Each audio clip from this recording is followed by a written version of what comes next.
dengan jujur, tertib, cermat, dan semangat untuk kepentingan negara.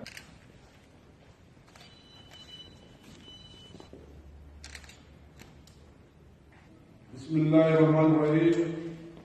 Kami, Bupati Aceh Tengah, secara resmi melantik saudara dalam jabatan pimpinan tinggi Pratama.